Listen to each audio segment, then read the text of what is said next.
साल जियां हिन साल भी कराची के इलाके सचल गोठ में सियासी समाजी कारकुन मोहम्मद हनीफ सूमरे सां सुरई सांझ ऐं सिंध की सकाफ़त मच कचहरी कोठाई वई।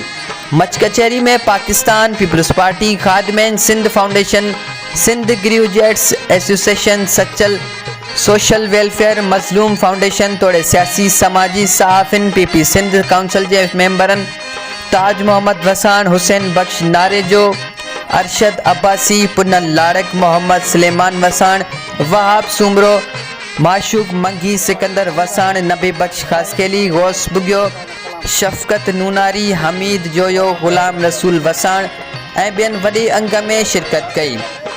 मच कचहरी में सिंधी सकाफ़त तौर बदी तौर एक ॿिए सां ख़्यालनि जी ॾे वठि पिणु कई वई। उन मौक़े ते सिंध काउंसिल के मेंबर ताज मोहम्मद वसाण, हुसैन बख्श नारेजो, अरशद अब्बासी ऐं ॿियनि ख़िताब कंदे चयो त कराची जहिड़े शहर में मच कचहरी जहिड़ा प्रोग्राम बोस्ट वारनि माहौल में हिन क़िस्म जूं मच कचहरियूं ऐं सूफ़ियाणू महफ़िलूं सकाफ़त ऐं तहज़ीब के उजागर कनि थियूं।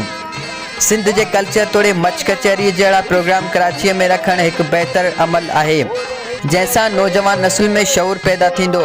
सिंध में मच कचहरी ऐं सूफ़ियाणू राग रंग जूं महफ़िलुनि जो रुझान आहिस्ते आहिस्ते ख़त्म थी चुको हुयो, जेको सिंध इलेक्ट्रॉनिक प्रिंट मीडिया के प्रोग्रामन वसीले सिंध झर जंग में क़ौमी गीतन, सुगड़न, अदीबन, दानिश्वरन के अड़न प्रोग्रामन में गड करे सदन जी कायम कल ओताकुन ऐं कचहरिन के ॿीहर वरजायो वियो आहे।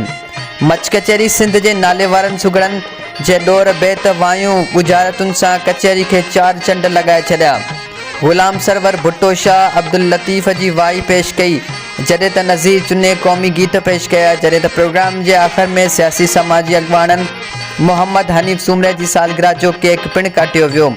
खेस आयल मेहमानन अजरकूं ऐं गुलदस्त जा तोहफ़ा पिणु पेश कया।